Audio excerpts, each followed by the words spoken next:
যে ফিজিক্সের 6 এবং 7 দুইটি কোশ্চেন ভুল হয়েছে, সেটাকে আমরা ফুল ক্রেডিট দিয়ে দেব।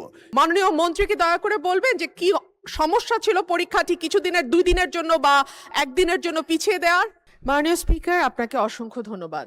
মাননীয় স্পিকার, আপনার মাধ্যমে মাননীয় মন্ত্রী মহোদয়ের কাছে আমার প্রশ্ন, এইচএসসি পরীক্ষা চলছে এবং গত 3-4 দিন ধরে আবহাওয়ার যে অবস্থা ছিল, বৃষ্টি এবং পুরো শহর, শুধু তো ঢাকা না, ঢাকা চট্টগ্রাম সহ বড় বড় যে শহরগুলো, সেই শহরগুলো পানির নিচে তলিয়ে গিয়েছিল। আমাদের শিক্ষার্থীরা অনুরোধ করেছিল পরীক্ষাটি একটু পেছানোর জন্য, কিন্তু এই সিদ্ধান্ত নেওয়া হয় নাই এবং যে কারণে আজকে আন্দোলন হচ্ছে, ঢাকায় আন্দোলন হচ্ছে। আমি মাননীয় মন্ত্রীর কাছে প্রশ্ন রাখছি, এইচএসসির মতো একটি অত্যন্ত গুরুত্বপূর্ণ পরীক্ষা, যেটার উপর নির্ভর করে আগামীতে একটা ছেলে বা মেয়ের ভবিষ্যৎ কোন দিকে যাবে, সেরকম একটা পরীক্ষা এবং ফিজিক্সের মতো কি বলবো, one of the most important subjects যেটা সায়েন্সের জন্য, মাননীয় মন্ত্রীকে দয়া করে বলবেন যে কি সমস্যা ছিল পরীক্ষাটি কিছুদিনের 2 দিনের জন্য বা 1 দিনের জন্য পিছিয়ে দেওয়ার। ধন্যবাদ মাননীয় স্পিকার। ধন্যবাদ মাননীয় সদস্য। মাননীয় শিক্ষামন্ত্রী। মাননীয় স্পিকার, আপনার মাধ্যমে মাননীয় সংসদ সদস্যকে অশেষ ধন্যবাদ। পরীক্ষা আমরা নিয়ে থাকি সারা বাংলাদেশে। এসএসসি পরীক্ষায় প্রায় 2700 সেন্টার রয়েছে এবং 64টি জেলায় এই 2700টি সেন্টার একত্রে পরীক্ষা শুরু হয়।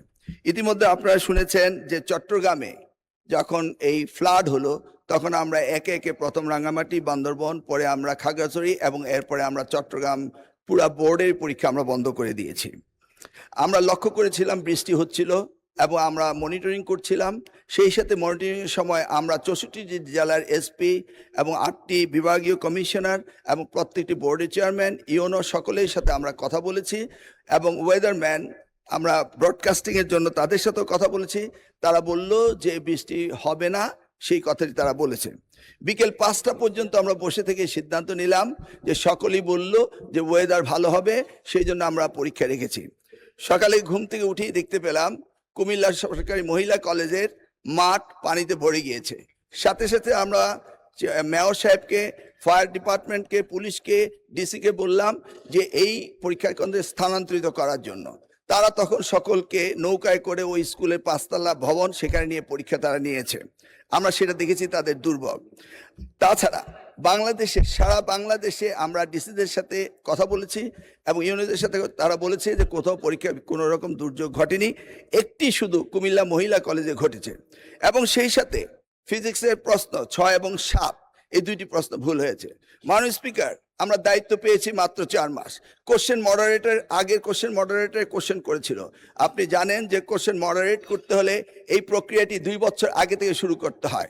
আমরা এসে কোনো কোশ্চেন তৈরি করতে পারিনি। বিগত গভর্নমেন্টের যে মডারেটর ছিল তারাই কোশ্চেন করেছে। তবুও আমরা তাৎক্ষণিকভাবে ঘোষণা দিয়েছি যে ফিজিক্সের 6 এবং 7 দুইটি কোশ্চেন ভুল হয়েছে, সেটাকে আমরা ফুল ক্রেডিট দিয়ে দেব, সেটা আমরা বলেছি। এবং পরীক্ষা যথাযথ হচ্ছে কিনা সেইভাবে সাহায্য সহযোগিতা করার জন্য আমরা সকলকে প্রস্তুত রেখেছিলাম।